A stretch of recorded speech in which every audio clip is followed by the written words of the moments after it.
Oh, hey guys, what's up?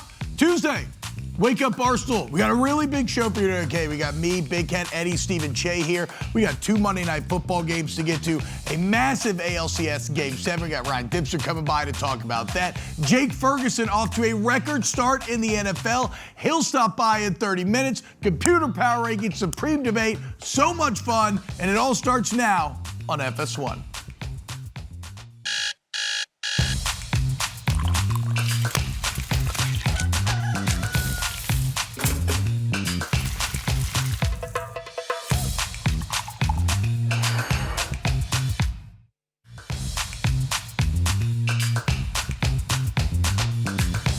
What's up, guys? Welcome in. Tuesday, Wake Up Barstool here on FS1. No Nikki today, but we got the rest of the crew. As we said, me, Big Cat, Eddie, Cheah. Boys, what's going on? Million sports last night.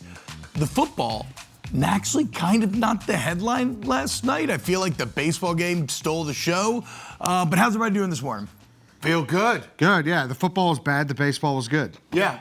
This is what we have when we have 2 Monday Night Football games. You think in your head that one of them is going to be good, so we'll be saved. Turns out both of them kind of stunk. Especially, so the first game, the Bucks versus the Lions, that game wanted to be an over so badly. Yes. And there were so many moments where it almost broke out. But unfortunately for everyone in this room, we don't have any Bucks fans to talk about it. No, I wish we did. Because I'm looking and no one's wearing Bucks gear. Steven, what happened? I'm repping. No. After a loss, you have to wear your Bucks gear. That's the whole point. It's opening day of NBA season. I'm an NBA guy too. Okay, so opening day. Then wear a Knicks jersey. Yeah, Why are you wearing that? Knicks are playing tomorrow. We're gonna wear Knicks. Double tomorrow. up. He's celebrating the NBA. The Knicks logo you is look on like here, you're so. hiding. This game though was so frustrating to watch because Baker Mayfield was not good. No, it was really bad. He was, and I love Baker Mayfield. Baker Mayfield is in the MVP race. Baker Mayfield's one of the best quarterbacks in the NFL. You could tell almost instantly something was off with him. He was airmailing guys. He was missing wide open guys. And the Bucks, the way they're designed, he has to be an MVP player for them to be a really good team. Yeah, if you saw the flaws of the Bucks, it's when Baker Mayfield's not Superman, they can't do it. Well, and you saw the strengths of the Lions. Oh, well, yeah. How about this? So Dan Campbell, Lions now 51 games in a row in which they have not suffered back-to-back losses.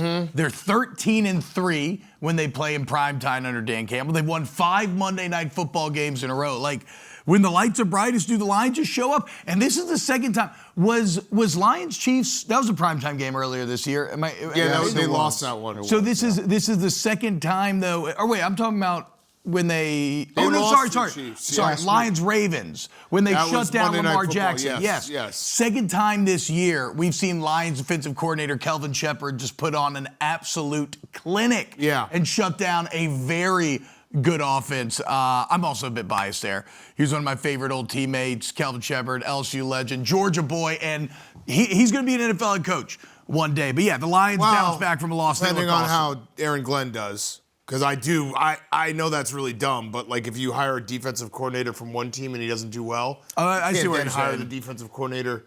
It's kind of like when the draft 2 years ago, and Drake Mays looked really good. But in my head, I was like, well, the Bears can't take another North Carolina quarterback. Couldn't do it. You can't do that. Yeah, there's no way. But the Lions are really, really good.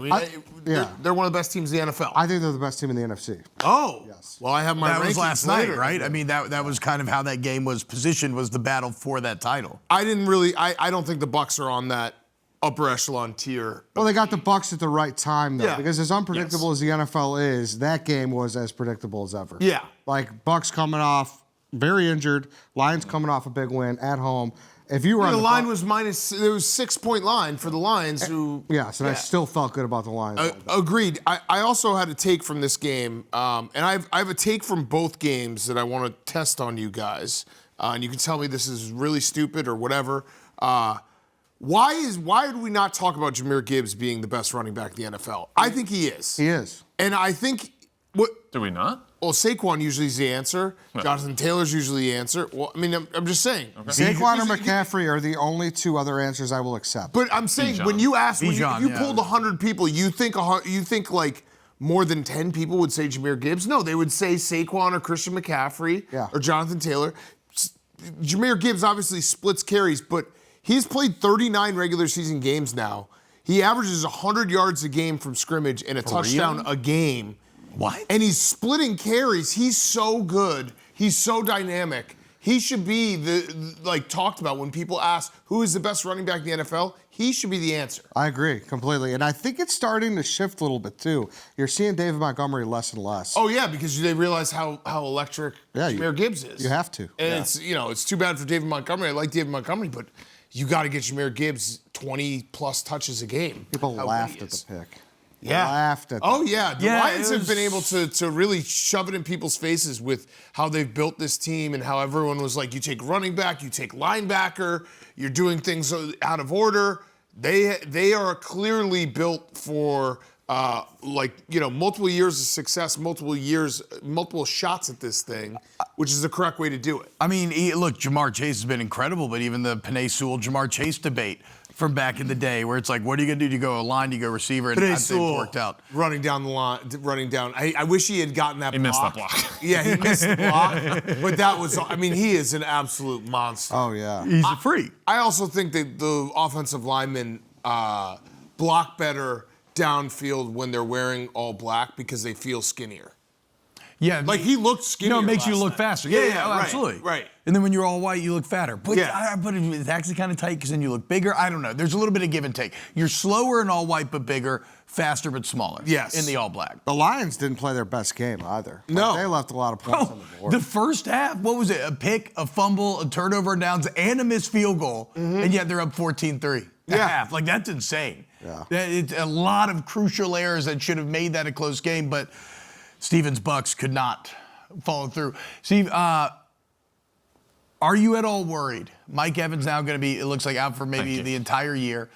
Are you at all worried? Wait, is he? No. Oh, he's got a gonna be concussion, out. right? Most of the season. Broken clavicle. So Oh, collarbone it's broken clavicle. broken. But in the post-game presser, Todd Bowles said, we'll see how things goes, but we expect he's not out for the year. He could, based on his injury, he could return like late December. Yeah. So the problem with Steven is whatever the best case scenario is for a injury return, he will take that and be like, this is going to be incredible. He's going to be back. It was some. He's 33. What? 33 years old? 34 years old? Yeah. You could take the best case scenario, but there's a chance he might not have the best case scenario because he's 34 years old. Okay, well then, good. He'll be back for the playoffs then, because end of December is we're talking about week 16. Good luck trying to keep him down. So yeah, we're fine. The reality Is it too early? Like you thought you were going to do it? No, it's just the fact he's not wearing the Bucs gear really pisses me off. This was going to be this was decided 2 days ago when I wore my Bucs stuff yesterday. That the sweatshirt that I would have worn today, it was decided it's NBA opening night. I got This guy wears Bucs things every single day. You can't go on national television and be like, no Bucs gear today. But he is doing our NBA preview. To be fair to him, I got to make him talk about skinny Zion and stuff later on in the show. Are you at all worried that injury is going to ruin this season? What could be a championship The season? injuries have derailed. I don't want to say they've ruined the season because they were 5-1 going into last night, but right guard, right tackle, both of our top wide receivers, like Ibuka played last night, but he wasn't the same guy. Evans played last night. He got hurt pretty quickly. He didn't look the same. Bucky Irving out. Like, there have been a lot of injuries that this team has persevered through, the next man up mentality. They're going to have to keep doing this, but it's been if you would have talked to me before the season started, said we're going to be 5-2 despite these injuries, I would have taken it every day. That's fair. What about how about that review last night?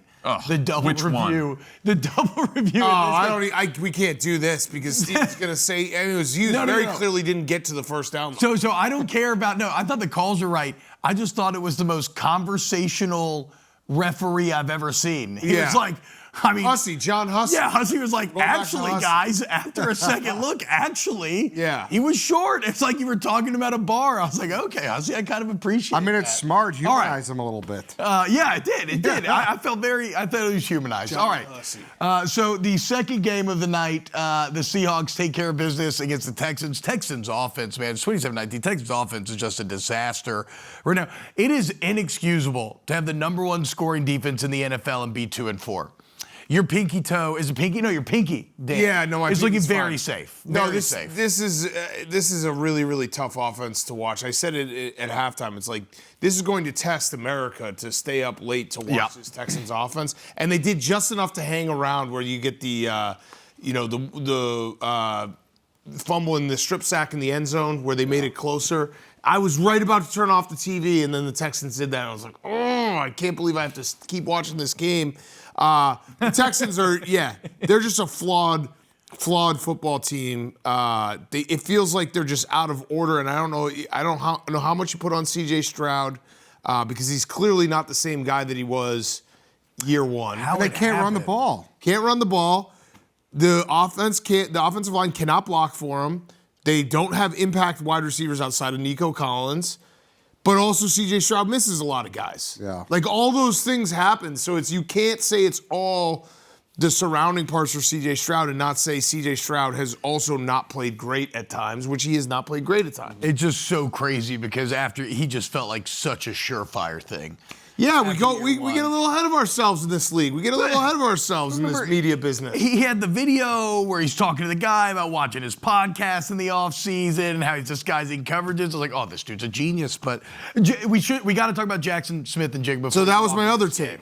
Because he's the best receiver. He's the best wide receiver. That's my take. He's the best wide receiver in the NFL. Oh. Yeah. Because in the NFL. That answer would be Jamar Chase or Justin Jefferson. He is leading the league in yards by a lot. I love CD. He is top 10 in. Oh, you're a CD I'm guy. a huge CD. He's top 10 in touchdowns. He's I think third in receptions. He has been absolutely lights out this year. He's been great. Credit to them for evaluating that too. Getting rid of DK. Yeah. They knew what they had, so. Right. They have a true bona fide number one in Jackson Smith and Jigba. He is absolutely incredible this year. And I don't know if he's actually, because you got to do it for longer than whatever it's been, 7 weeks. But I think we might look up at the end of the year and be like, he was the number one receiver this year. 500-yard games. I think that's already the second most in franchise history for a receiver for Seattle. And you mentioned credit to him. Credit to Seattle in general, right? Like you said, being willing to split with DK, investing in a Jigba, and then going after Sam Darnold, who's been really solid. Like maybe he's going to be limited on the biggest stages, but like they're 5-2. They're winning. They're really good. Yeah, I mean, the Vikings would like to have Sam Darnold. I would say so, dude. Like some ballsy moves to some extent. Yeah, John Schneider, their GM, is a really, really smart guy. Yeah. And he runs a really good organization where it's like they obviously only got one Super Bowl, whatever it was, 10 plus years ago. Should have, very close to 2. But I think it's an old, like Theo Epstein used to say this, where it's like you got to get to the playoffs every year. That's the goal. Yeah. Because you don't really know what's going to happen once you get in the playoffs. The ball can bounce, your way one year, not your way the next. But if you can stack enough playoff appearances, you're going to get a shot at this thing to actually win one. Yeah, it's an odds game. Right. It's an odds game. And Seattle feels like, they haven't been in the playoffs, or they weren't in the playoffs last year. Were they in the playoffs the year before? It's been a couple of years, but they have been consistently right there at the end of the season where they're close or in the playoffs and giving themselves a chance to compete. Well, and even like splitting from Pete Carroll now seems like another excellent move. Yeah. Are we talking enough about how they're the most surprised team in the NFL? You think they're the most surprised team? I kind of do. Oh, I don't. Think about it. When they got Darnold, everyone was like, ooh. I was high on Mike McDonald. Were you? Yeah, I think he's such a good defensive coach that I was high on that. I guess I was just higher on KOC. For Darnold. Yeah. Yeah. It was very much like, ooh, I don't know how that's going to work out. Surprise team. I mean, in the NFL Colts right are now. still Colts have to be Colts number one. Sure, are still, yeah, know, And actually, I would leading the league in scoring. It's insane. I'd actually say the Panthers in the NFC. I can't believe they're 4-3. Look at them, dude. Right when the podcast quit, dude. Yeah, I was higher on the Seahawks going into the year. Were you? Yeah, just because I really do think he's a really, really smart, good head coach that's going to be there for a long time. Yeah. I mean, you could see it. Like Baltimore fans miss him so bad, and Baltimore fans, Yeah. are like, hey, get John Harbaugh upstairs and bring back Mike McDonald. Poor Stavvy. Yeah. Okay, from one Seattle team to the other, ALCS Game 7. Did you just swing Toronto. a bat? What's that? Was this You just swung a bat. me? Like, did I do that? Wait. No, you just swung a bat. Carson? Yeah. What? He just swung a bat to try to get us to talk about baseball. Carson, Crazy. you gotta. He dropped No, the I ball. like it. It's fine. It's just I just looked up and he was just like, Yeah, it's like the two and he dropped the tennis ball. No, okay, so it's a 2-hour show. We can do whatever we want. We can talk for. You know what? We could. Eddie, what's your surprise baseball team from the season? Is it the Surprise. Blue Jays? What's your surprise basketball team? Surprise basketball team of this year? Pelicans. Honestly, no, I mean, the Pelicans are in the worst spot of all time. Let's go. No, we dude. can talk baseball. Well, look, last night's Game 7 was incredible, man. In Toronto, both fan bases, Seattle's never been there. It's been since '93 for the Blue Jays. Like, the stakes, which make sports, were so high, and everybody showed up. Right, like Julio hits a home run, Cal Raleigh hits a home run, and then Springer steps up, 7th inning, 2 men on, and comes up with a massive 3-run shot, and the freaking crowd pop after that home run is the stuff that you just like. It's why we all like sports, dude. Yeah. It just injected. I got goosebumps coursing in my body just thinking about it. I cannot wait to talk to Dempster about this. I didn't realize, and he pointed this out to us, how this is all of Canada's team.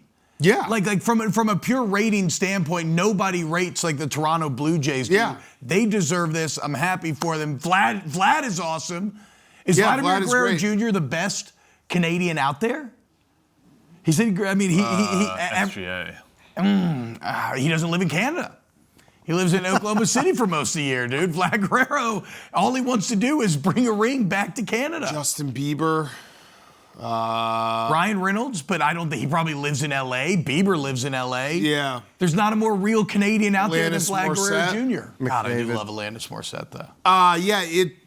Unbelievable game. George Springer going from hitting the kneecap, what it was 2 days ago or whatever it was, Game 5 against the Mariners with Brian Wu, having the crowd jeer him. John Schneider, their coach, basically put, the Mariners fans like, how could you do that? I actually had no problem with it because George Springer, like, there is part of it where he's an Astro, and there's the 2017 thing. Yeah. But then becoming the hero, what a series for him. It's incredible. There's nothing like those moments. A big Game 7 moment is just. It just pops off the screen. And now you look up, George Springer's has the third most home runs in MLB postseason history. Yeah, he's a big-time 23 clutch of them, hitter. dude. Like, big time. Kind of a random factoid there. Okay, look, we'll talk a lot more baseball with Dempster coming up here in a few minutes. But next, here on Wake Up Barstool, our own Big Cat, Wisconsin alum representative, is going to address the people and give a Badger football State of the Union address here on Wake Up Barstool. Welcome back to Wake Up Barstool here on FS1. We tackle the toughest of topics on a daily basis. And today we're talking football, college football, a couple of programs in the rut currently. What does the future hold? We'll talk Wisconsin, maybe a little LSU. Dan Katz, how are we feeling about the Badgers right now? Yeah, this doesn't have to be a big production. I just really wanted to get this off my chest because I've said a lot of things. Some things that maybe I shouldn't have said. Whatever, that's fine. Listen, on that part, I think that I owe it to the fans to not be like bought and paid for. Where Yes. I'm going to speak for the fans, and it's an absolute disaster in Madison, Wisconsin, and it's a program in absolute hell. And yesterday, Chris McIntosh released a statement essentially saying that the Badgers are going to stay the course and Luke Fickell is going to keep his job and they're going to invest more money into the program, into the NIL, and that will fix it. It is the Titanic going down, and they are basically playing the violin on the decks of the Titanic. Now, in terms of I know Chris McIntosh, I know Luke Fickell. I like these guys. These are good people. But at some point, you have to look in the mirror and say, this is not working. We need to fix it. And part of the fix is we shouldn't be doing these jobs anymore in terms of head coaching and being the athletic director. And that's where I think we're at with Chris McIntosh and Luke Fickell. They are not good at their jobs currently. I'm not saying Luke Fickell could go be a great coach somewhere else. Chris McIntosh, you could maybe go be an AD at a MAC school. You're not cut out for what you're doing right now. And the longer they prolong this is a sunk cost fallacy that Wisconsin is going with right now, where they've spent a lot of money on the head coach. Yep. And they spent a lot of money on rebuilding facilities for the football program. The more money you put into the current iteration, the longer it's going to take for us to get out of this hole. You throw a bunch of money next year, you maybe scratch together 7 wins, but you don't fix the actual structure and who's in charge and who's making these decisions, and then you have another year that's going to bottom out a year after that. And the longer you keep bottoming out, and the longer you keep saying, hey, it's fine, we can just throw money at this, the longer we're going to be in irrelevancy. And guess what? This is for the chancellor, who I have yet to meet, but I'm sure we get along swimmingly. Jennifer Nukin, I believe I say her name correctly.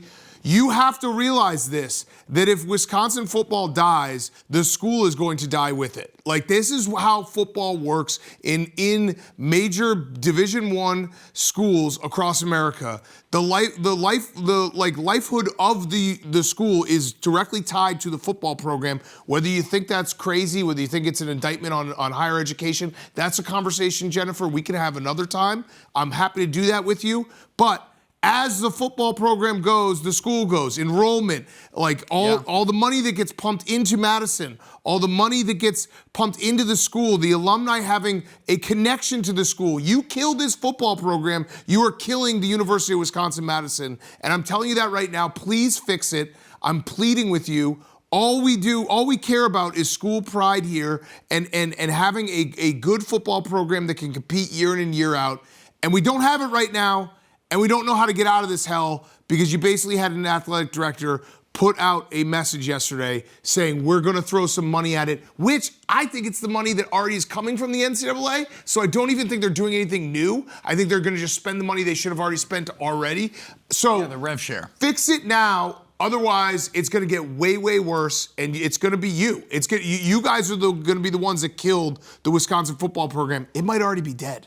But you will for sure kill it if you keep doing the same things. What is Fickell's buyout right now? $20 million. And I know that people will say, well, why don't you give the money? Listen, I've said this before. I'm in the worst spot of being a rich guy in the fact that I could buy an entire Wisconsin roster for a single year, and then I'd be out of money. I wish I had more money. I wish I had $1 billion. If I had $1 billion, I would write a check and get them all out, and I would run the program myself. I'd be like, hey, guess what? I'm going to be the AD, and I'm going to run this thing how I want to run it.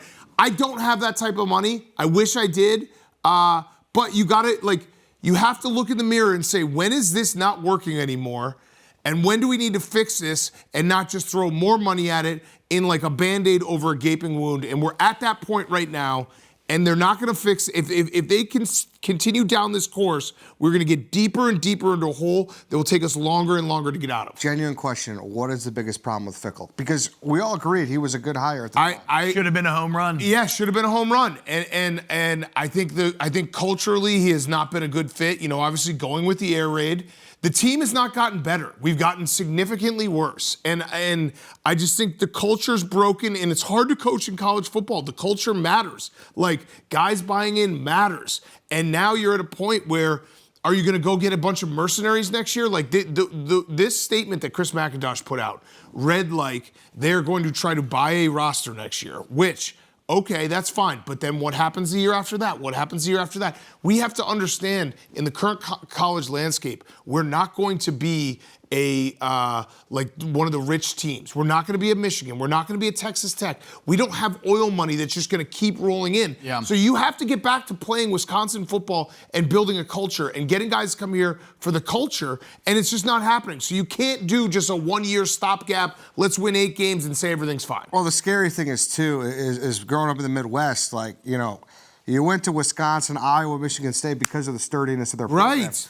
Those kids are going to start going to Illinois and Indiana. No, Eddie. Not start. It's happened. Yeah. Illinois and Minnesota has been starting to take our offensive linemen year in and year out. Mm-hmm. It's a joke. And it just keeps eroding to a point where it is a complete disaster. We're in absolute hell. And the only way out is to look in the mirror and say, we're in hell. Chris McIntosh, look in the mirror and say, we're in hell. I'm not the man for this job. Luke Fickell, we're in hell. I'm not the man for this job. Jennifer Nukin, we're in hell. Maybe I am the woman for this job, but these guys aren't the men for this job. Figure it out, because it's going to get worse. It will get worse if they continue down this path. Coming up next, we got Jake Ferguson of the Dallas Cowboys off to a record start. Perfect time. Right now. More Wake Up Barstool coming up. Oh, man. What's happening, guys? Welcome back to Wake Up Barstool. Very pleased right now to be joined by Wisconsin legend, NFL Pro Bowler, and now the first tight end in NFL history with at least 50 catches and 6 touchdowns through the first 7 games of the season. Cowboys tight end Jake Ferguson. Jake, what's up, man? How are we doing today? Doing good. I'm doing good. How you guys doing? We're doing great. We're doing great. Look, we were just talking Wisconsin. Obviously, I know the Badgers mean a ton to you. Jake, what is how important is football to Madison? Yeah, I mean, I think that's the foundation of Madison. Truthfully, especially getting those Wisconsin kids, growing up in Wisconsin. That's all we wanted to do was play for the Badgers, and you see it throughout everything. When the Badgers win, everybody wins. Yeah, that's a fact. By the way, T-Bob didn't realize you were Barry Alvarez's grandson. I was like, don't watch a lot of Badger games. It was, you know that. At a certain point, it became like the Clayton Kershaw, Matthew Stafford thing, where every time you touch the ball, they're like, did you know? But it's awesome having you on. Listen, I'm not trying to brag here, but maybe you can tell me I'm smart. I've been drafting you in fantasy every single year, and this year I have you in like every single one of my teams, and I look like a genius. Did you have a feeling going into this season, you're like, this is the year that it's going to maybe start popping for me? I think a little bit, and that's only because of how much more we golfed.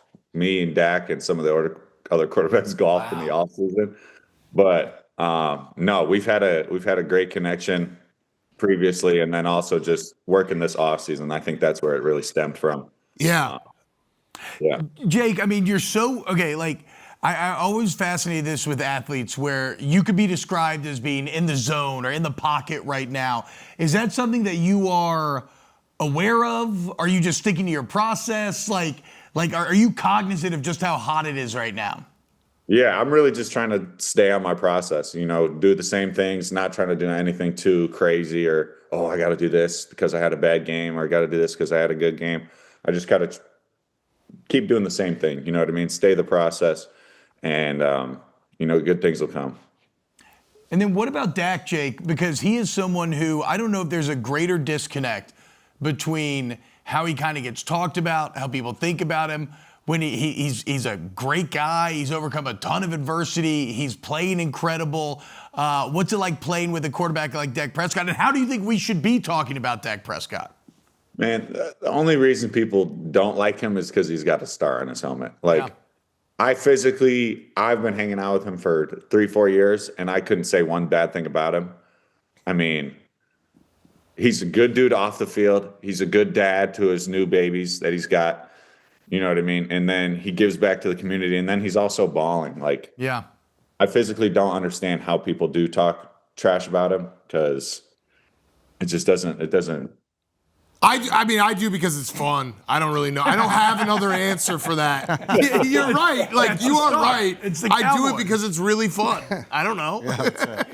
Yeah, Jake, this is kind of a self-serving question, but your worst offensive game was against the Bears. Was that because CeeDee went down early? Like, did the game plan just fall apart? Yeah, it definitely was a blow to the morale for sure. No, I think we just weren't connected in that game. I think the execution all over, especially, there was definitely some plays I wish I could have back. And then, yeah, I think, when you got a guy like that go down in the game, it definitely hurts the morale. Jake, Sunday is National Tight Ends Day. Hey, congrats. What does that mean to you? Is there like a TEU group discussion, or are you talking about this with Brian Schottenheimer or the OC? Yeah, well, first of all, I'm telling them it's tight end day every Sunday, so I'm trying to but yeah, no, I'm sure they'll have some shirts made up for us and we'll come in on Wednesday or something like that and it'll be ready to go. But no, we all talk about it at Tight End U. Big Cat, I don't know if you've been to that yet. Yeah. I was there 2 years ago, trying to go again this year because those guys put on a great thing. Kittle and Olsen, it's awesome. Yeah, we were there 2 or 3 years ago in Nashville. It's very cool. It's also like every single tight end that's ever existed is just in a bar in Nashville, and you're like, this is pretty sick. Speaking of your coach, by the way, Brian Schottenheimer, have you maybe busted his balls at all about the fact that he has some like pretty open tattoos, which you don't really see with NFL head coaches? I was shocked when I saw those, and I like tattoos, but he's got like script tattoos down his arm that I didn't think he was that type of guy. Yeah, he's cool. He's hip, you know. He's a good dude. But yeah, he actually loves his tattoos. I got my whole leg done, and we talked about it and he's like, I'm addicted. So he might be full sleeve with a neck tat next season. We'll see. I like that. Yeah, it was when I saw it, I was like, whoa. Yeah. I didn't see that coming from Brian Schottenheimer. Got a little edge. Have you seen Lanning's tattoos? I have not. You haven't seen Dan Lanning's tats? No. Dan Lanning has his wife. Oh, his yes, full I wife's have. face on his ribs, her cleavage. Native American. Everywhere he stayed. Yeah, it's kind of hot. Yeah. Kind of hot, Jake. You should think about it. Maybe get Haley tatted up on the ribs. I don't know, dude. Huge Haley back tat. That's Oh, yeah. Hey, so Jake, another question about playing tight end with Dak. Have you gotten to the point where you guys have like that sixth sense, where you've seen it with Kelsey and Mahomes or Gronk and Brady, where he kind of knows where you're going to be? Is that part of what's popped this year, where you're able to move around the field and be in spots that he can intuitively be like, I know Jake's going to be right there for me whenever I need him? Yeah, we're really close to being like on, the same page. And when I say really close, we're maybe like half a tick off, because there's a couple things he's still teaching me where what he's thinking about, or like, what's going on through his head, where, if I do this is where he thinks I'm going to be.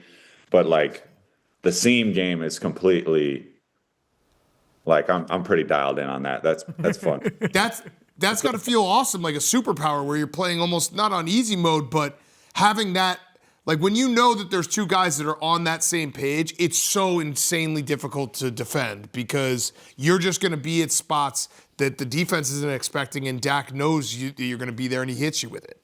Yeah, and then on the other hand, we also have CD and George. Right. Well, it's really just like finding grass for me. Like I just got to go run to the grass, and then like there'll be times Dak will say something, and I'm like, oh, like I got you. Like I know what you're saying now. So I mean, it's definitely coming into fruition. I got a question about George. He's one of our favorite players to watch in the gambling cave. Are there times when you're like, hey, is he about to get kicked out of this game? Because George, we have a joke.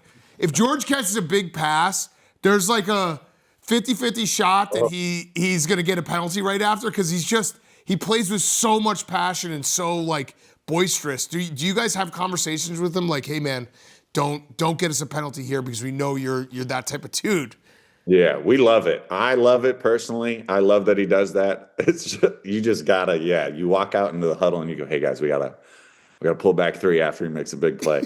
but like, I love it. I love that he does it. So I don't want him to change at all. Yeah, you need a guy like that. He plays with that edge. Psycho. And I also love whenever he catches a ball and he'll basically try to like belly flop on a defender. He'll like tries to hurdle everyone at all times, even when hurdle is not an option. Yeah, watch your head. Yeah. Jake, can you also tell us about Javonte Williams? He's having a huge year after people pretty much wrote him off after a stint in Denver. Yeah, he's a tank. And, the thing about Tay is, like, he's such a good dude. Off the field, like, real good dude. Isn't too loud, is just, like, real soft-spoken for the guys. And then all of a sudden he gets on the line and he's a maniac, like, running through dudes. Like, I can still hear the sound of the pads from behind you. Like, when you're blocking, you hear the first dude he hits. And then he just keeps going. So, I mean, he's a beast. And, yeah, I'm excited to see what he keeps doing. Wait, so Jake, who all's in the golf crew? Right now, it's me, Dak, Will Greer, and we got a couple other guys, Span Ford. We're currently working on a Ryder Cup style tournament. Oh, let's go.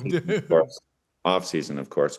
where you get a jacket and a hand-painted oil painting of whatever pose you want for the winner. That's awesome. Is this Cowboys only, or is this like other teams? What are we talking?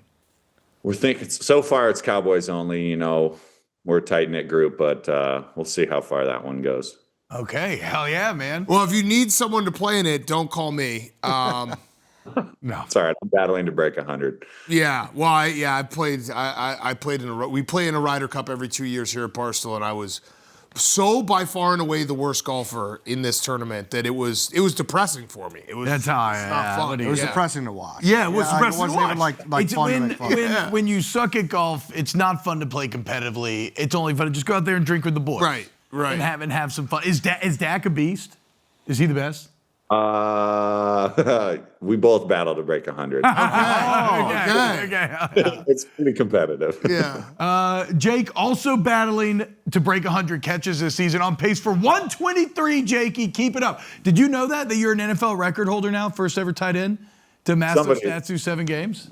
Yeah, we've been in the facility just like an hour or two, and then today's the off day, so I haven't really heard much, but yeah. My fantasy team, listen, every single year I'd take you, just like, hey, Badger, it's going to be good. And now I look like a genius. So thank you. Jakey, dialed in. Yeah. Hey, Jake, thank you, Cheah. Happy tight end day on Sunday. I hope it goes very well. Congratulations. And thanks so much for waking up with us, man. Yeah, appreciate you guys. Go Badgers. Thanks, Jake. Hey, full badge. Is that it? Is it Go Badge? He said roll badge. That started after I graduated. Oh. Okay. Can I 7 games? Like, do we just move things to make them a record? Dude, wait, let's give him. Listen, we don't have a lot right now, Eddie. Wisconsin doesn't have a lot right now. Can we at least celebrate Jake Ferguson? Yes, you can. First Badgers tight end can in NFL celebrate him, history. but Come on, man. You're trying to see. I'm at the point now where that's all I have is I get to yell on Sundays. I have to yell at the screen, Badger. That's it.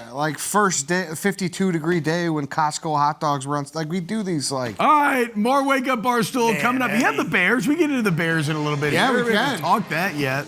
Stock market as well. More Wake Up here on FS1. What's going on, world? Welcome back to Wake Up Barstool here on FS1. Got my gumbo weather sweatshirt on. Black and gold. Why? For the New Orleans Saints. Also, it is gumbo weather. Can't wait. I'm going to cook one up, I think, next week. Anyway, boys. Sunday, it was very kind. Eddie had me out to the bar. A little Bears-Saints watch party. It was fantastic. And, yeah, the Bears kicked the Saints' ass. But I'm kind of in that glorious spot. Well, I don't know about glory. That might be overselling it. No, you're not. Well, it's just that I can watch these games and get angry, but not have it ruin my day when the Saints lose, because it's like, okay, I don't want to win. Every win is pointless at this point. But it was so much fun Sunday. But the Bears, boys, 4-2. The gateway remains open. Good games coming up. I'm a prophet. Okay. Eddie tried not to give me credit yesterday. I'm a prophet. I got to take this thing out of my ear. I keep hearing myself. I'm a prophet. Eddie tried to give me credit. There was a timeline continuum problem. I didn't realize. In what way? Because Dan did say gateway. This is a gateway game. If you win this, it could. The exact snowball has happened. Everything that has happened, I said was going to happen. I thought he said gateway after the Cowboys game. No, he called that Cowboys he said game the gateway game. You win the Cowboys game, the gateway becomes open. Yeah. And now here we are, 4-2. I don't think the Bears are a good team yet. Oh, hold on. We were thinking about the playoffs. Yeah, same. Come on. Same, yeah. Come on, guys. Listen, No. Give yourself over to it. Wild card. You want to know what our record was after 6 weeks last year? What? 4-2. Oh, what? You don't know what happened after We that, won T-Bob? one game after that. Do you know what happened after that? We lost 10 in a row. Yeah. 10. So I'm not kidding. We lost 10 games in a row. We're actually, credit to ourselves, we're getting smarter with age. Yes, it's kind of like we're on a bachelor party right now. Yeah. We know it's not necessarily real life, but we're having fun. Yeah. Oh, that's a great analogy. I love that. Yeah, we're having fun, and maybe we're gonna call our guy soon. It's Friday night. We're having a great time. Maybe kick it up a notch. But yeah, listen. I mean, 3 the Bears in the are next 4. we are the way I perfectly put it. That was weird for me to say because I just complimented myself the way I put it. But I have actually been Eddie, just give me credit. I've been the prophet. You have done a great job. You Okay. have done a great job. Okay, so what's the next prophecy? Here's where the Bears are at right now. We are not a good team yet. We have graduated from being a bad team. We are no longer a bad team. We are not a good team. We're not a bad team. We are on our way to being a good team, but we still need to. Caleb Williams has to play better. That's simply a fact. That's fair. He's got to play better. The defense is a lot better than we thought. Yep. The running game is a lot better than we thought, especially with what Ben Johnson has done in the bye week. He has completely transformed the running game, made it easier. DeAndre Swift looks like a new guy the last 2 games. God. Caleb Williams has to play better. This is something that we've talked about where it's vibes of 2018 Bears. The last time the Bears were good, the last time the Bears won 4 games in a row was 2018. That was a double doink year. That was the year we won the NFC North. We're not as good of a defense, but that theme for that entire season was this defense is good. Can Mitch take another step to get us to a really, really good team?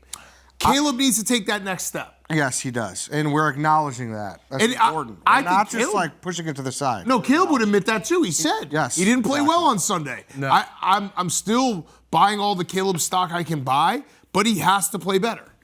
Yeah, it's again, but what's helping him out? I mean, what Dennis Allen has done with the defense. Yeah. Now, how'd you feel about that? Did you see he got the game ball? I don't know if you saw. Yeah, any of course that. he did, Yeah. and it hurt. New Orleans hates Dennis Allen. Well, no, you shouldn't hate him. I mean, look, it was a very he is not okay.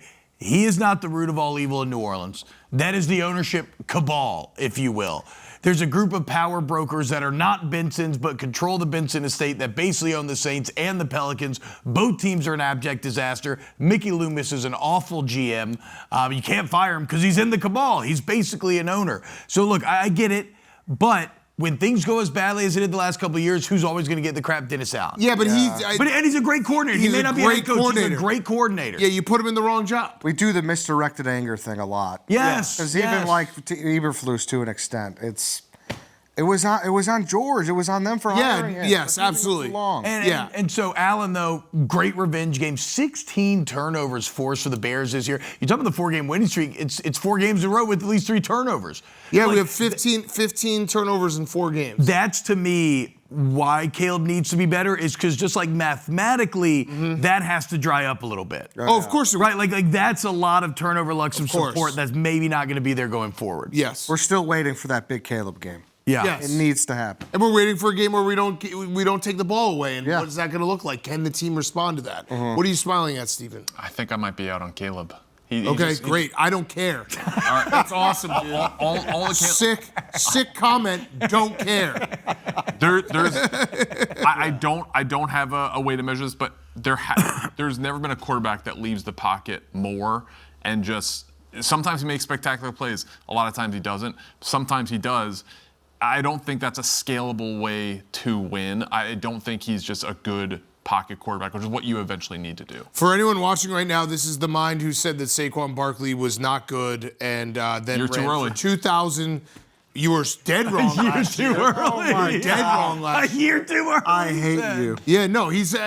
I actually give me more of the Caleb stock after this. Yeah, I'm not going to listen to a guy who didn't wear his team's colors today after their loss. Yeah. Was wearing a NBA absolute opening coward game. move. Absolute coward move. I got the Buck stuff everywhere. Unbothered. This is also Steven Cheah. Last night, I texted him in the second quarter. I said, Baker is off. And he was like, no, he's not. It's the offensive line. It's the weapons. And then, like, maybe halfway through the fourth quarter, he's like, yeah, maybe you're right. So he doesn't know quarterback It was play. the third quarter. He doesn't know Third quarterback play. He doesn't know what he's watching. Caleb hasn't You completed could tell 60% of almost his passes in instantly. 3 games. The last 3 games, he has not completed even 60% of his passes, which is the bare minimum you need in the NFL right now.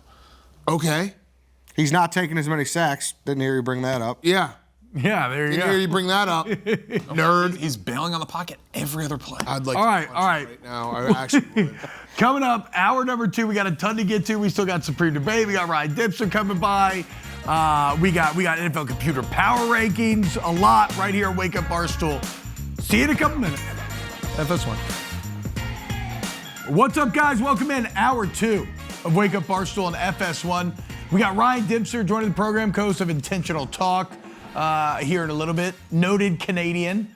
Perfect day to have him on. We can ask him if Vlad Jr. is the best Canadian. An incredible ALCS Game 7 last night. The World Series is now set. Blue Jays back for the first time against 93. They're going against the kind of oddly likable evil empire in the Dodgers because Shohei's incredible.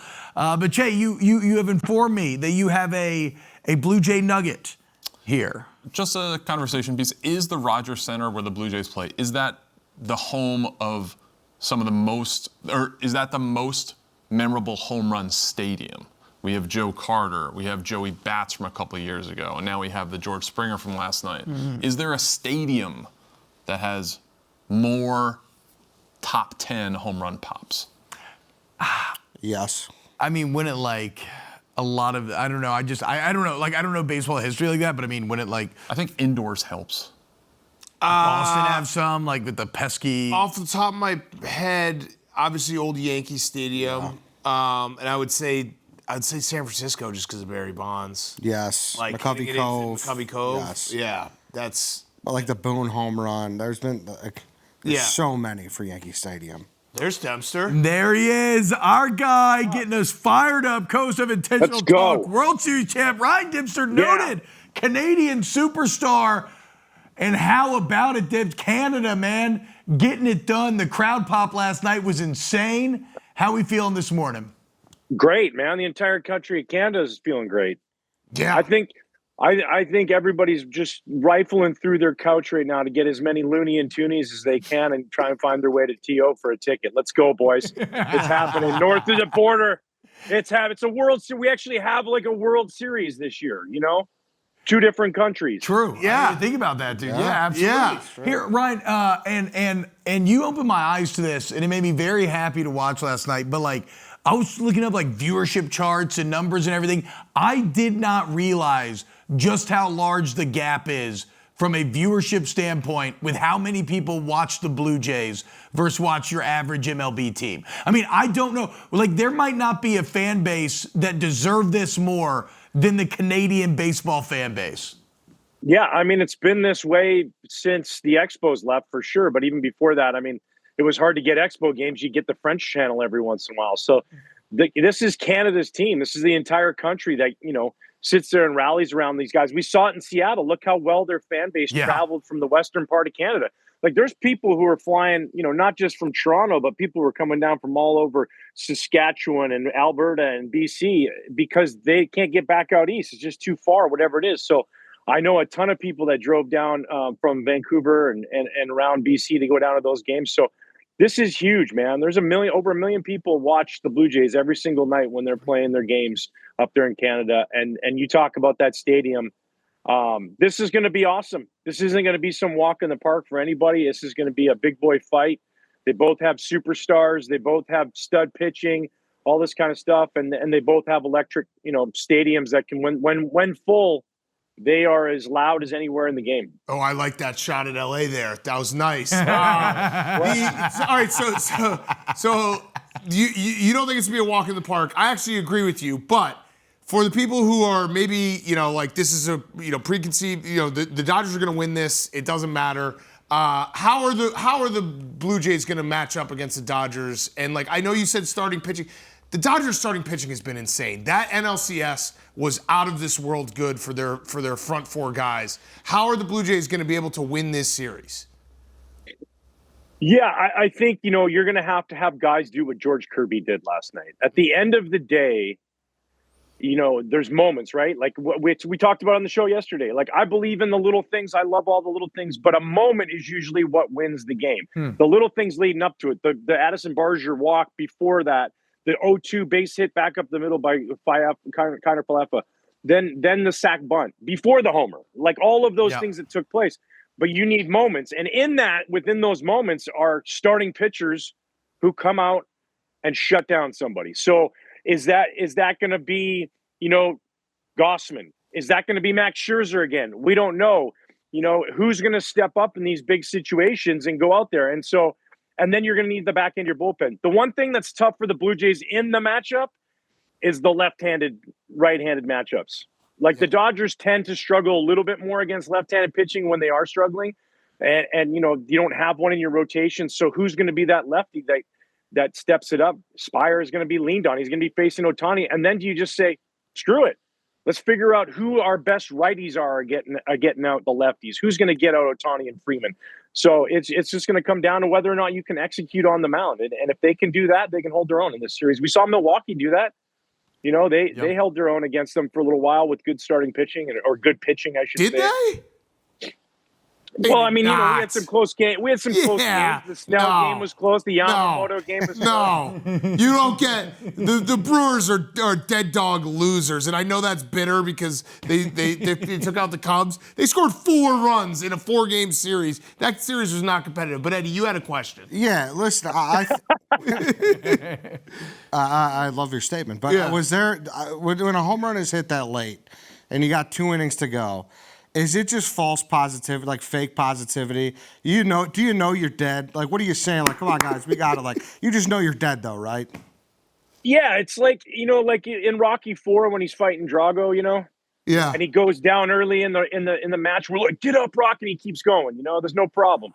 If all of a sudden like Rocky was getting knocked down in the 11th round, we'd be like, this probably not going to be a good movie, Yeah. Like that's what happens, man. I've been on the other side when Johnny Gomes hits the home run off Seth Maness in St. Louis in Game 5, like 8th inning, 3-run homer, game over. Yeah. It's too emotional in this time to rally back up on the road when you've already done this unbelievable job. Like, hats off to the Seattle Mariners, man. I felt for them. I feel for their guys. I feel for Adam Ray. My boy, their big super fan comedian Adam Ray was just pins and needles last night. But, it sucks because your first trip to the World Series is right there. And when that home run got hit, I was sitting with my wife. I go, I'd be careful here. I know you're not trying to put the go-ahead run on first, but I'd be careful. That dude took a fastball off of his kneecap, and he would love nothing more than to come back from that. And this is one of what's George Springer's 2nd or 3rd all-time in home runs in the postseason? Yeah, 23. 3rd all-time. Think about that. This dude's made for this moment. He's been on the biggest stage. He's done it in the World Series, 2017 MVP. This guy's a stud, man. And he was just looking for one mistake, and you can't make it to that guy. You cannot make the mistake to that guy in that moment. But that's what happens, man. And it's easy for me to sit there and say on my couch while I'm watching this guy in front of 50,000 people. So, it's one of those things that's special. That's why we love postseason baseball, because of moments like this. Yeah. Well, and Dibs, it's crazy. You mentioned like not being able to make the mistake to that guy. And so as a former pitcher, like I want you to put me inside of Hoffman's head when he comes out to get those final 3 outs, knowing that if he doesn't, big dumper's coming up. Right, best player already hit a home run. Like you have this window. You got to get him, close out the game.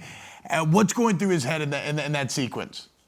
Yeah, I think one, like you're facing the bottom of the lineups, dude. There's no free passes happening. You're coming right after me. If you're going to beat me in those bottom 2 guys, and then you get to J-Rod and you just make some good pitches.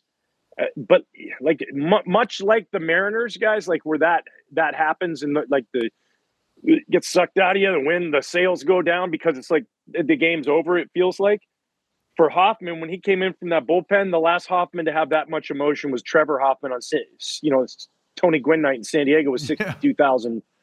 Like, you know what I'm saying? Like, he felt invincible when he came in through that bullpen. I can guarantee you that. Like, I don't care. Let Cal Raleigh hit 3 times. I'm getting him out 3 times in a row. Like, that's how that changed for that dynamic. And it's weird. When it's on the road, it makes you feel a little bit more tense and nervous.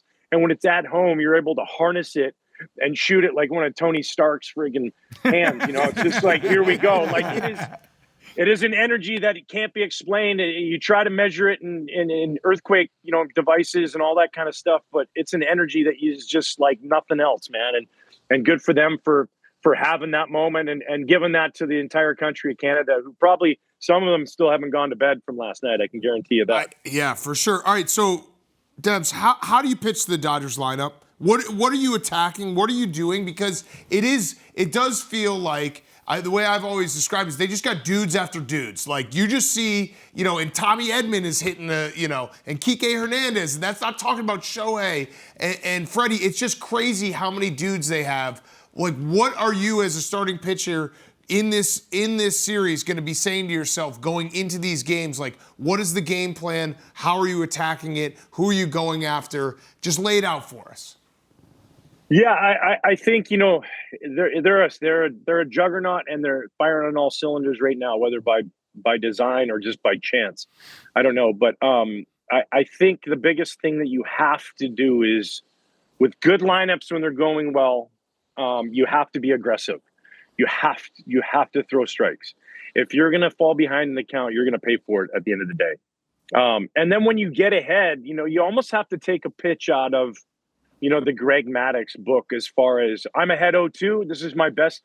If I think I'm going to throw a fast or a breaking ball, way out of the zone, or a fastball way out of the zone, you're not getting swings. They don't swing out of the zone a lot. So what you got to do is you got to figure out how to nut up and hit those corners. Yeah. But don't waste, when you have 0-2, don't waste the pitches. Makes sense.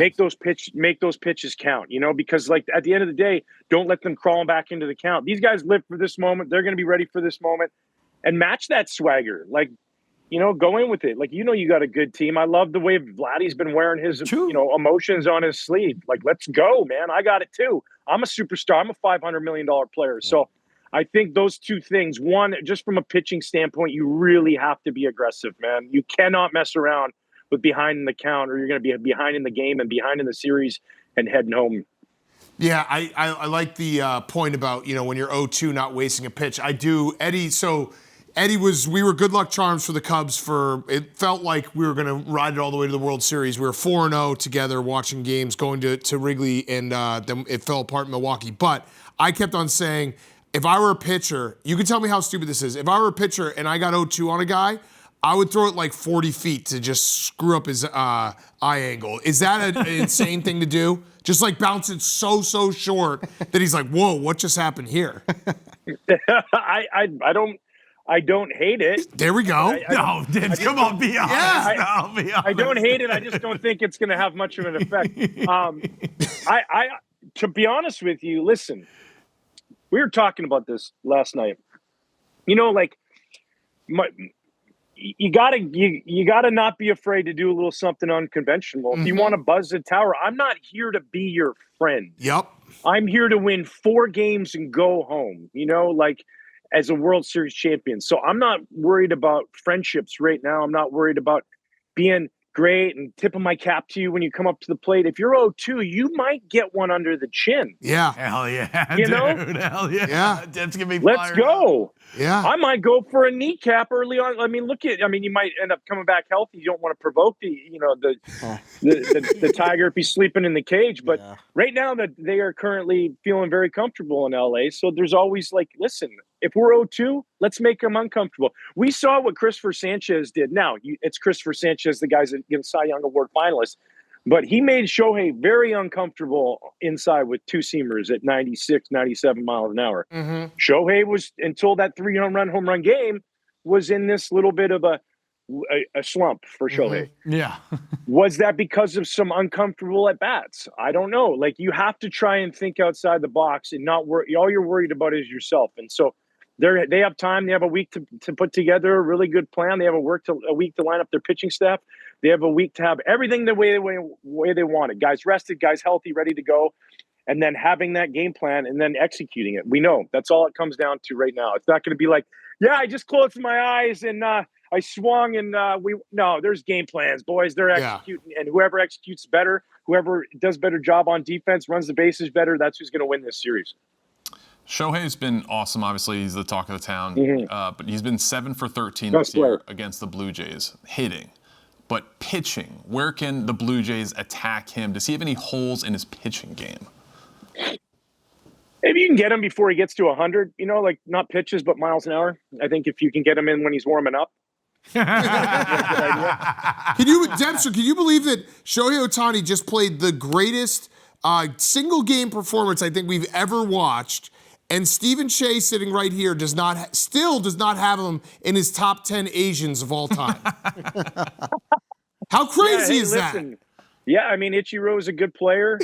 There's a lot. Matsui was a heck of a slugger in New York. We can go down the list. But no, this is the greatest player we've ever watched play this game. And it's hard in real time to put that on because we think of longevity, we think of a totality of a career, but like, there's been nobody. Like, I just had on Sunday, I watched some football. Phil Nevin was in town, Mark Sweeney, ex-strength coach Jim Malone, all these guys. So that had been in the big. I said, who did you play with that you feel like could have done what he's doing?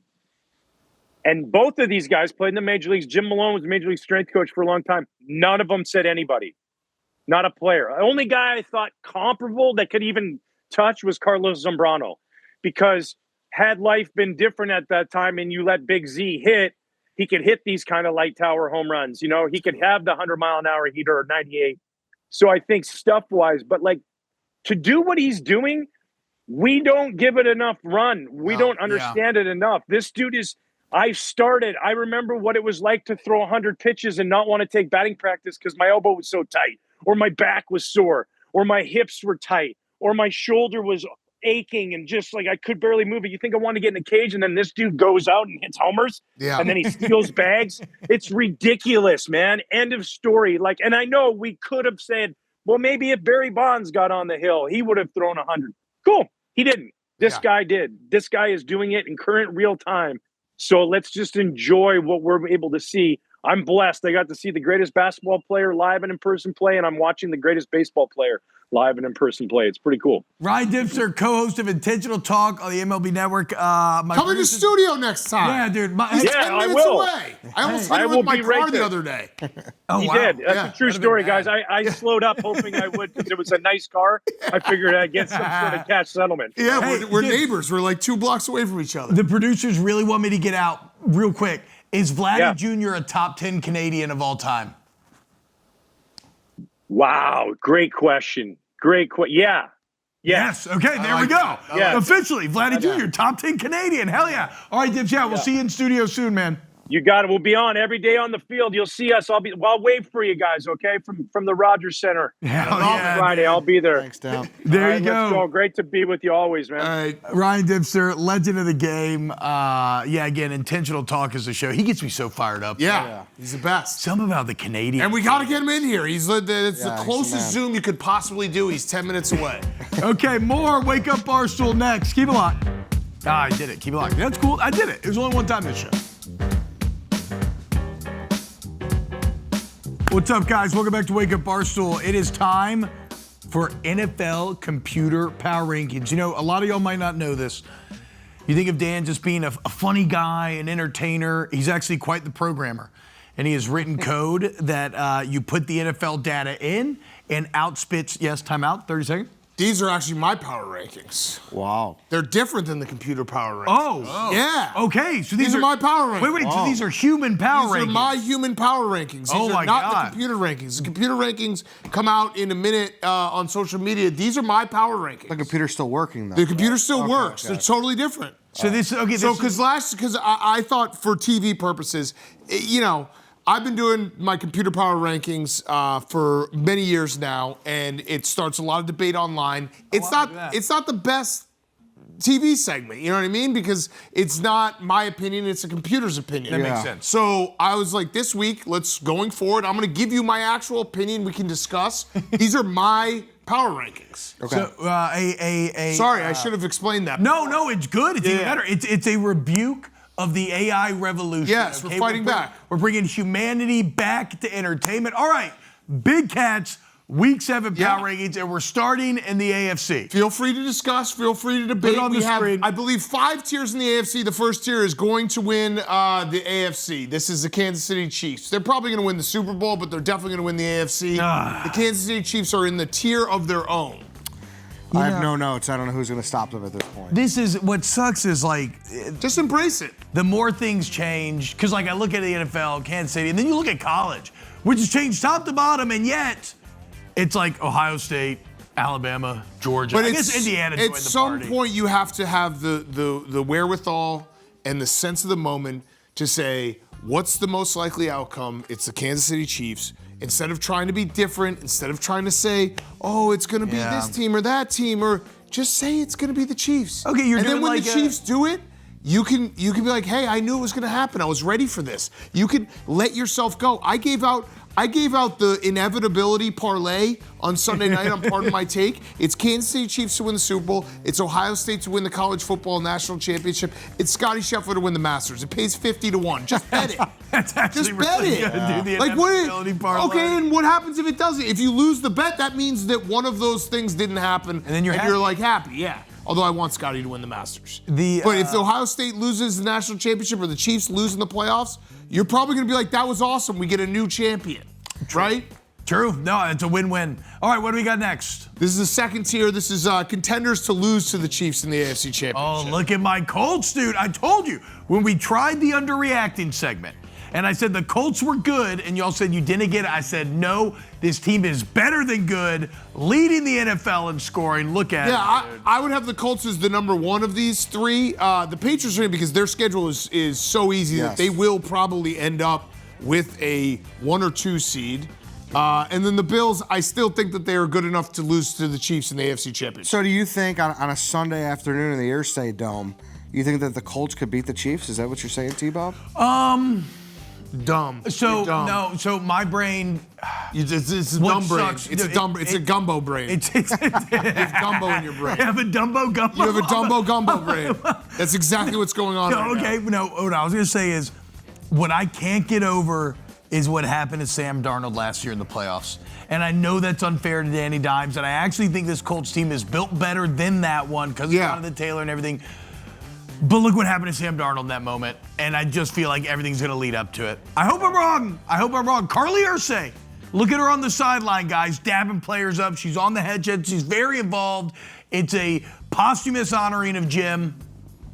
I hope they can. Do you have any problem with this one? By the way, I don't know if they're listening in the booth, but at the end, can we have the entire AFC listed out because it will make it look easier to see it tiered out. But do you have any issues with this, boys? The Chase smirk is so good. No, this is great. I hate that the Patriots are in there, but I understand. Yeah, because they're gonna end up with the 1 or 2 seed. So if it seeds correctly, schedule-wise, yes. So it's not. Do I think they're the second best team in the AFC? I do not. I think they are they are in that category of teams that could be in the AFC Championship game, especially if they get the 1 seed. Exactly. Gumbo That's what Dumbo the brain. Colts like. Right. Print the shirt. Okay, next one. This is contenders to lose to the Chiefs in the first or second round. So these are the teams that most likely will lose to the Chiefs in the first or second round. Oh, the Texans are still in there, huh? Yeah, the Texans are still in there. I might have submitted these before the game was over. Okay, yeah, that makes sense. That makes sense. They're garbage. That was stupid of me. But Broncos are the only team that could maybe go up to that next tier to lose to the Chiefs in the AFC Championship game. But they screw around so much. So yeah, these are the teams that are going to lose to the Chiefs in the first or second round. The Jags are dying to lose to the Chiefs on a Saturday. Dying. So are the Steelers. Yeah. Steelers are dying to lose to the Chiefs in the first or second round. Are we not a little bit worried about the Jags after their performance in London? No, I mean they're gonna. The AFC's not good, so they're gonna make the playoffs most likely. I know you think that they're. I mean the Rams are a really really good team. Yeah. I hate how good Bo Nix is. I don't know why. I don't know why. I guess I Is have no he? animus towards. I think he kind of is. I don't know. I kind of Yes. think it's in spite of him a little. Oh, you think it's in spite of a him? little bit. I think their defense is really good, Oh, and no, I their think defense the is a Eagles. strength. Defense is a strength, without a doubt. Like that game was bad for 3 quarters. I know it was incredible. They don't get that interception. Bo Nix isn't the hero. He obviously turned it on, looked incredible. I just think Bo Nix, I'd like to see a little more consistency. That's all. I like Bo Nix. I think the flashes have been incredible. Where's the consistency where it played 4 quarters? All right, what do we got next here? This is injured but not ready to say dead. I'm not ready to call either of these teams dead. I know that's crazy. It's because of Flacco. Flacco and then the Lamar, Ravens. I'm very scared for the Ravens-Bears game this weekend because the Ravens have to win every game now. But if Lamar's healthy, they could. I mean, fully healthy, you can't tell me you would rather play one of these teams than the ones in the last slide. Yeah. Now, are you saying fully correct. healthy even with Burrow? Or because Burrow's not factoring in, right? I mean, not until. I mean, but he would come back, right? Yeah, he could come back. yeah. Okay, I thought he Steven was Cheah like- has him coming. If he was on the Bucs, he'd be Yeah. No, but that's a great point, Eddie. You're right. Like, you don't want to play the Ravens even with all the defensive problems and everything else versus those others. No, you don't want to play. I mean, look at the Ravens are 1-5, and they're 6.5-point favorites over a 4-2 Bears team. All right, what do we got next? This is the last tier. This is refreshing tankathon Forget about them. They're over. Browns will be the only team. I think I have the Jets and. Oh no, the Jets are there. Yeah, they're so- kind of hidden. They like don't even exist. Browns the only team that has like a little bit of life out of this group because their defense is so good, but the rest is just the bottom of the AFC is absolute garbage. Something incredible about Vrabel going back to play in Tennessee on the day in which they have Brian Callahan now fired. Like they have an interim head coach. Like why did they ever fire Vrabel? All right. So can you see them all together? Do they have the whole graphic? They don't have that, unfortunately. They don't? No, we'll work on that. Look, this is our first ever human power rankings. Yeah, I mean, you got to see them all together. Yeah. All right, let's go to the NFC. Let's go to the NFC here. Okay. This is thinking Super Bowl. These Not are the thinking teams that are about. thinking Super Bowl. They're thinking Super Bowl. This is full on. No, thinking. these teams are officially like this is a Super Bowl season. I'd like to submit the Bucs. We're thinking about the Super Bowl. No. These are my power rankings. Make your own, buddy. These are teams that are thinking Super Bowl. Like you should be getting. You should conceivably these 4 teams could like if you close your eyes right now they could be in the Super Bowl. I don't know if I understand the Green Bay Packers though. I think the Packers are a lot better than people are giving them credit for because they did not. So the Cowboys tie was obviously on Sunday Night Football, and everyone saw it. Cowboys offense is electric. Yeah. One of the top 3 offenses in the NFL. I think the Packers are like slowly figuring it out, and it's not perfect, but no one's perfect. Yeah, Packers mid to late season ascension is inevitable. Right. It's just we've seen. Oh, it they so- do. You can That is see what it they do. coming. You can see their new Yeah. receivers. You can see Micah Parsons had his first 3-sack game. I think that Packers are getting people off the scent, losing to the Browns, tying the Cowboys. That team is really good. And like I said, no team is playing perfect. No one has perfect football right now. So if you want to nitpick, yeah, it hasn't looked good, but that's a good football team. for sure. I guess yeah, they're first in the NFC. Yeah, they're the I number one guess that- seed right yeah, now. That's crazy. Yeah. All right, what do we got next? Thinking NFC Championship. There you I go, think Jay. This is where the ceiling is for these teams, which is a good season, but I think that's the ceiling. So thinking NFC Championship, Niners, Seahawks, and Bucks. We're going to be healthy in January. That's right. Okay. That's Yeah. right. Well, you might not be playing in January. Oh, we're going to be playing in January. Okay. Tell him, Late Jay. January. Yeah, I know. Everyone has a Week 18 game in we January. might be playing in February. Literally everyone has a Week 18 game. Wait, but if the health thing applies to the Bucks, does Yeah, it he doesn't apply? apply. No, he to does the not apply Niners? to anyone else. He Like, does does not, it? Because the Niners are more injured than He anybody in doesn't the apply world. to Fred, anyone Fred else. Warner is out for the year. He doesn't apply it to anyone else. He applies the rules to his team. Steven Cheah takes the most optimistic outlook for his team and no one else. What about? This is next year. Making the playoffs would be an incredible season. So this is the group of teams. The NFC is so loaded. Probably one of these teams is going to make the playoffs. It actually might not be one of these teams because I think I've already listed 7 teams. Yeah. Okay. Sorry. Go ahead. So any of these teams making the playoffs would be an incredible season, but it's probably not going to happen. I think the Vikings would be disappointed with no playoffs. That's a bad Playing season. Carson Wentz. For sure. But hey, they took the bad gamble versus the Seahawks. Yeah. But they also knew going into the season you had JJ McCarthy. Yeah. So all these teams probably will not make the playoffs. So this is gonna sound crazy. I haven't thought about it in a while. Is JJ McCarthy still just fake hurt? Yeah. But Like, this is they're just not playing him. They're actively choosing to play Carson Wentz. but this is the difference between the AFC and the NFC. Like I said, I've already listed 7 NFC teams before I got to this. This group is not bad teams. They're just most likely not going to be in the playoffs. But that's how stacked the NFC is. Shout out to the Panthers, man. 4-3 Yeah. through week 7. Very Who would've frustrating guessed, dude? teams, though. Injured. I mean, they're just Yeah. injured. I don't really Yeah. know what else to say. They're just injured. If they were fully healthy, they would definitely be in the at least playoff, maybe NFC championship range, but they're not even close to healthy. Sucks for JD, dude. And then exciting but tankathon. That's the Giants. These graphics, this is hilarious doing the tiers this way. It's like the biggest graphic possible. Giant. This is an exciting team, but so they're going for the draft, but it's exciting to watch on Sundays. Kind of a good place to be in terms of the future. I can't remember off the top of my head. Has there ever been a more exciting tankathon? Like Dart and Scatteroo are kind of must-watch football right yeah. now. Justin Fields year 2 was Yeah, Justin Fields year 2 was putting together like a highlight reel of losses. fantastic 3-win. Like some of the greatest losses ever.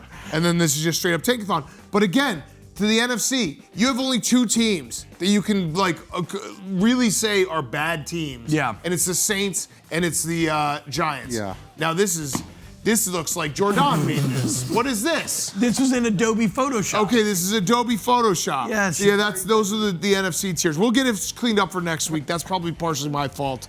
But yeah, those are my tiers. A human made this, okay? Get your AI slop out of here. Yes. We celebrate humanity. We bleed. Our hearts beat. And we love football. Shout out Connor, man, making this on the fly. All right, well, guys. no, not really. I mean, that was he didn't do it. Like that's nothing. But shout out, yeah. Yeah, remember he's our marathon runner. Much to Dave Portnoy's dismay. All right, when we get back, it is time for Supreme Debate. We have the conversations no one else is willing to have. Right here at Wake Up Barstool, this is FS1. Welcome back to Wake Up Barstool. It is time for a brand new game here, and that is the football stock market, okay? We're going to tell you what to buy, what to sell, what you should be investing in. Let's get it started. Never been done. No one's ever done sports and stocks combined. No, it's a bold concept. It's a bold concept. By the way, I'm the one who proposed it, so look at me for being unoriginal. Well, I sent I loved it, though. Yeah, I know. It is a fun way to do it. It is. It's very stupid. I think I sent like 20 awful ideas yesterday. I'll try to come up with 20 I have today as well. Can I just say this? Yeah. 'Cause No, come on. take a break? No.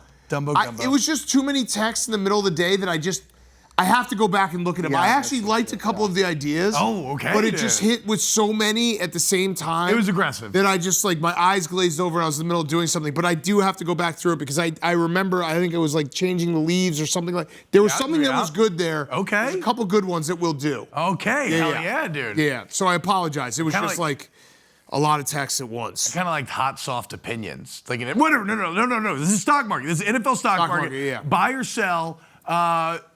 Che, kick us off. Our resident financial expert. Of course. I am buying the Ravens. They're plus 145 right now to win the division. Lamar Jackson expected back this week. They're going to be favored likely in their next 6 games.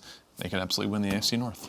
Their defense, though, is the problem. It is. Yeah, the defense is god-awful. Big problem. It is, but with Lamar back. Okay, you're buying. I don't hate that buy. I don't hate that buy. Good time. Yeah, I mean, the AFC North sucks, to be time to fair, buy. yeah. Well, I mean, the Steelers are the Steelers losing on Thursday night to the Bengals kind of opened everything up. Yeah, that's fair. Eddie, do you have one that you're buying or selling? Yeah, I'm going to buy a little bit of Stanford stock. Oh, Yes. Thank you. I am in. I will go in with you on this. Yeah, dude. big win on Saturday. Obviously, Florida State's not great, but still, the ACC's not good. yeah. So it's like, why can't Stanford get back to where they were a little bit? Here's the deal. Yeah, I was gonna say they have the money. Yes. They have they have Andrew Luck, who is like the GM, kind of looking over the whole program. He's smart. He understands football. I like that, Eddie. I agree with you. You mentioned money. They just got that $50 million donation, and they have big, deeper pockets than anyone. Speaking of Andrew Luck, the quirk there is it's the only NFL power structure where he's actually above the head coach. Yeah. So he is truly the leader of the program. And they've had a head start on all these guys in the coaching search because Frank Reich, they know it's just a one-year interim deal. Like, yeah, Stanford, love it. Love that, Eddie. Love that. Dan, who would you be buying or selling? So I had 2. One was is very obvious, Notre Dame, but I did say they were going to go to the playoff when they started 0-2. But I more wanted to say this Notre Dame team might be a top 5 team in the country right now. Yeah. Because they've figured out their defense. Yeah. And if you look at how the season started, they were giving up 33 points a game in the first 3 games. Since they're giving up 13 points a game. I'm going something different, though, in the AFC North. I'm buying the Bengals. I think the Bengals can get to 10 wins.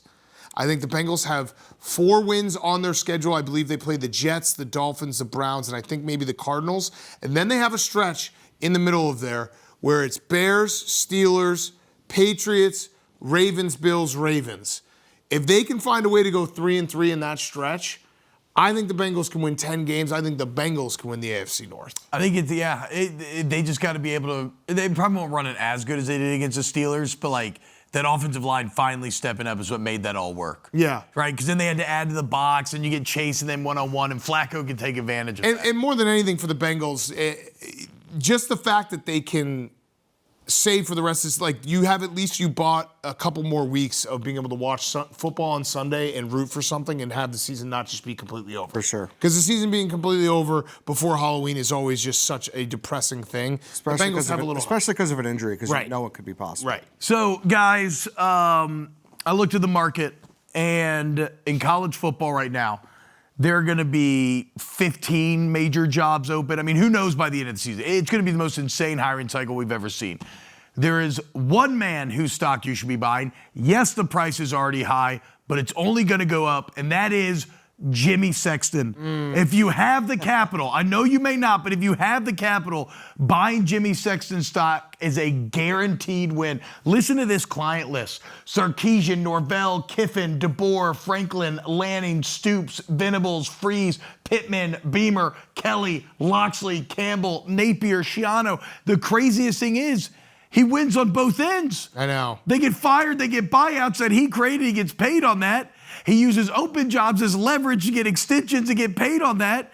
And then when like James Frank goes and gets another job and gets a new contract, he'll get paid on that. It's crazy. Jimmy Sexton is the shadow lord god of good. college football. He's living good. All right, what are you selling, Steve? Saquon Barkley. He's had. It's hard to sell because That is I never self-serving sell. You also don't understand this game. Like he's been okay. Go ahead. He's been bad, but he's still. This is when you'd buy him. The NFL top 100. He was the Buy low, number sell one high. player this year. There's a lot of Saquon hype. He's had more than 60 yards rushing once this season. On Sunday against Minnesota, 43 rushing yards, 2.4 yards a carry. I'm selling him. If you have any stock left in him, which I didn't. But this is when you'd buy. You need to buy You because think you're buying the dip? You think that he's coming back from this? Yeah, Coming off yeah. 382 Yes, I touches would at buy the 28 years dip. old with Yes, an I would injury buy the history. dip of Saquon Barkley. Pass. I'm not interested. Okay. Eddie, what you got? I'd like to quietly sell some Kansas stock. I think when you're in the basement, all you want to do is be mediocre. And then once you get that taste of being mediocre, you kind of forget where you were. I'm Okay. not saying Kansas is there yet, but I'm a little nervous about this game on Saturday against Kansas State. I don't think Kansas State's great, but yeah. I think that Kansas is, kind of had a little bit of a quiet dip since they've kind of had that rise. They were hot, but then a lot of teams in the Big 12 got hot Exactly. and kind of passed them up. Yeah. Like just a few shares. They're I'm still not, better than they totally were. out. Yeah. Exactly. Do I have my middle one? Because I did also a stock. I believe the one I'm too scared to sell, but not buying more. The Falcons. I'm stuck. I'm paralyzed with the Falcons. You're holding. Yeah, you're Sell holding. it. I'm Sell it. absolutely. Sell it. I'm absolutely paralyzed with the Falcons because I want to sell it so bad. Sell it. Defense is but good, I though, just, dude. I can't. I'm just standing there like I'm gonna regret either decision I make here. Sell it. That's the Falcons this year. My sell though I think is the Chargers. Their offensive line is so bad, and now their defense stinks, and I don't know what's going on. Overall, it just. They're going to be that classic, like maybe they'll be the 6 or 7 seed, but they got no shot. They're horrible. Yeah. I'm selling on the Chargers. And so this is, I guess mine's kind of like Cheah's in that this is like bad stock advice because I already held too long, way too long. Price is driven down. But we talked sunken cost fallacy. I got to get out. I got to sell all my Brian Kelly stock. I held on to it longer than anybody. I tried to continue to convince myself. You're just taking a loss on your tax. I'm taking a loss. Yeah. Yes, exactly. Yeah, I'm going to tax me for it. I'm accepting it's a lost cause at this point. The culture at LSU is so broken. It's so soft. I've never seen anything like it. LSU has truly forgotten the face of its father. And the worst part is, I don't even think you can fire him. $50 million is just too much. So you're going to have to continue to pay for these things. What I would do is get his ass off the golf course. This man went on a vacation during the bye week. Oh, man. What are we doing, dude? You got to entrap him with something. What are we doing? Zooming in with the investors from vacay? Get the hell out of here. That's brutal. By the way, I just want to, in summation, Steven Cheah sold all his Saquon stock right before last year to start the season. And then he was the most incredible stock of all time, and then waited till 7 weeks into this year when he's been bad There are to be people like, I'm holding. selling again. There are people holding Saquon. Get rid of him. Buy the You've dip. lost so much money on Saquon. I cannot. Never wait had to any. go Joke's on you. Buy the dip. Yeah, that's how you lose money. You didn't make any money. You lost money. You should have had some. All right, coming up next, we got NBA opening night. Steven Cheah's got 2 words for every team. Plus, I have a question about public transportation with the boys. You're watching Wake Up Barstool here on FS1. Close it out. Get a cough. Finish your day strong. Wake Up Barstool here in FS1. And guys, so one of my favorite parts about moving to Chicago, I love the Metro. I love the train life. I don't get to do it every day because we have to be here so early for this show, but I was doing it before I moved, just like commuting in and out, riding the train beers, all of it. Like I love the entire, this bathroom, it's great. Well, Sunday, come back from the watch party, 4:30, so of course it's all Bears fans. It's a tight train. Mm-hmm. And I walked by a group of guys, shout out to the boys, they wanted to hang out with each other, 4 guys, forward facing. So this is how they ended up sitting. Yeah. And I thought this was beautiful execution. You're with your friends. You want to continue to hang out for the ride. You probably got an hour on there. You don't want to, like, they committed to the four, to face each other four-way, dude. I mean, what's the other option? Yeah. There are no other. They were big guys. Yeah. No, the only other option is to have, like, the outside guy, the guy with the khakis go 2 legs outside. But that sucks, too. Yeah. No, exactly. This way maximizes comfortability in a limited space. Yeah. Just you and your boys. I love it. Okay, good. So we're actually on the same page. Yeah, I got some blowback from some other people that this was a ridiculous thing from them. No. I was proud of them. Whoever you are out there, I don't know, but I was proud of you guys. Good work, boys. All right, NBA starts today. Steven Cheah has 2 words for each team. 2 words for every team. I grouped them into different buckets to give kind of an overarching. Oh, the hat. And then 2. The hat. I love the hat. All right, in my likely to win it all group, Thunder and Nuggets. Thunder, reigning champs, Nuggets, Joker MVP. Yep. That's it. That's it. No one from the East. Likely to win it all. Okay. Yes. That's big of you. Real threats. Real threats. The Knicks. Oh, there they are. ECF bound. We got the Cavs, bench scoring, question mark. Okay. Rockets, KD buckets. We got the Warriors, wild card. The Clippers, John Collins, question mark. All right, so the Rockets, last year you were so dead wrong about the Rockets. I like them as a long shot. Yes. No. You said that they were going to the Western Conference Final. You said they matched up perfectly with all these teams. They didn't have scoring. So you think Kevin Durant, who is a really, obviously, Hall of Fame player, but he's going to last all season and he's going to be that scoring? Yeah, well, Fred VanVleet's out for the year with a torn ACL, but now Reed Shepherd is probably going to start at point guard, so that's another guy who can score. Amen Thompson, I think, takes the next step. But again, dead wrong about the Rockets last year. You need to own that. You tweeted that before the season, the playoffs started. I thought they were going to the Western Conference Finals. You were like, this team is so good, this team is so hungry, and I had to yet again have a conversation with you about how like these type of teams don't just go to the Western Conference Final first year. They're still really young, though, right?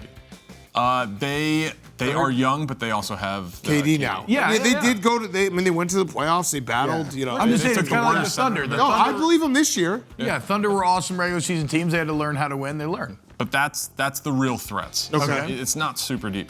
Next, we got good T-Wolves, Ants Evolution, Pistons, Superstar Cade, Magic, Bane Shooting. The Hawks, health questions. 2 words. The 2 words are just like 2 words. Some of them are not even. I don't. Bane shooting. Desmond Bane. I get that. I get that. I think if the Hawks stay healthy, if Jalen Johnson and Kristaps Porzingis both play like 70-plus games, I think they could win the East, but that's a big if they both have major health problems. I'm a little higher on the Magic than you, I think. Is Jalen Suggs going to play like the whole year? I need to see a little bit more. I want to see. I believe in their talent. I like them a lot, but let's see a little bit more. Could be fun. Lakers, I have in this category. Luka and LeBron, they really don't have anyone else. We didn't even make could be fun. Spurs, Wemby's 7'5" now. That's your 2 words, Wemby 7'5"? Wemby 7'5", yep. It should be Wemby off season, right? He had the monk thing. Why isn't it just Wemby tall? Playing soccer. Could be, yeah. Wemby taller. Wemby taller, yeah, hell yeah. They were. Raptors, solid starters. Hornets. Sneaky fun. All their guys were hurt last year. LaMelo Ball missed like 4 months with like a sprained ankle. They were holding these guys out. Brandon Miller missed a ton of time. Miles Bridges. This could be a sneaky fun team. Continental's a rookie. Next group. Wait, what about Blazers? I don't think you did Blazers, did you? Oh, sorry. Blazers. Yang Gang. Okay. Young Gang. Henson. Spurs should be in the group ahead. Injured. Mavs. No Kyrie, but Cooper Flagg is the headline there. Celtics. No bigs. Pacers. No Hallie. Grizzlies. Triple J hurt. Jaren Jackson Jr. already injured. 76ers, PG out. He's going to miss the opener. Okay. He's going to miss a ton of games this year. Next category, Giannis once out. It's just the Bucks. Okay. Nice. Giannis farewell. Giannis farewell. Yep. Not tanking but should. Heat. 2 words. Play in. The Bulls. Matas Buzelis. I told you last year on our preview show he's going to be awesome. Kings. Bigs are hurt. 3 words. Both. Yeah. There's Biggs hurt. Biggs hurt was the head. Okay, Sabonis Biggs and hurt. Keegan Biggs Murray hurt. already hurt. This year is going to suck with no hope. Pelicans. What? Zion skinny. Yes. And the Suns. Booker buckets. He might lead the league in scoring. Okay. And then the last category this year is going to suck, but they're tanking the Jazz. Trade Lowry. The Nets. Cam Thomas. He's just going to take a million shots. And then the Wizards. Trey Johnson. Hopefully something good comes of that. I mean, Wait, so the Pelicans have no hope despite skinny Zion, DeJounte Murray coming back in January. DeJounte Murray. Yeah, what are we doing here? the whole roster. You just laughed in your face. I just got gumbo dumbo again. Yeah. West is too loaded. Yeah, West is very loaded. Yeah, I know. If Zion plays a lot, they could be a little bit frisky, but like we have What's to the see pick it. tonight? Kevin Durant free throws made. Oh, Laddered up. The smile what a was terrible bet to so root for. genuine and beautiful when he just perked up right now. 6+ free throws made is at plus 175. Laddered it up. 8+ is plus 600. 10+ plus 1,400. He's done this in 5 of his last 6 games against the Thunder. The Thunder's opponents shoot the 4th most free throws of any team. KD free throws made tonight. Is he going to play a lot of minutes? I actually love this. Oh, yeah. I love it. I'm riding with you, Jay. Send me I'm the going to have to bet pick. it now. It's terrible. All right, guys, thank you. This is a very fun Tuesday. Thank you to Big Cat, Eddie, Steven Cheah, all of our incredible producers and everybody that makes this show happen, except for Carson. God, I hate your face, Carson. The swing. You when he know wanted me us so to talk badly, about Carson. baseball. Jeez, dude. All right, we love you. We'll be back on Wednesday with more Wake Up Barstool.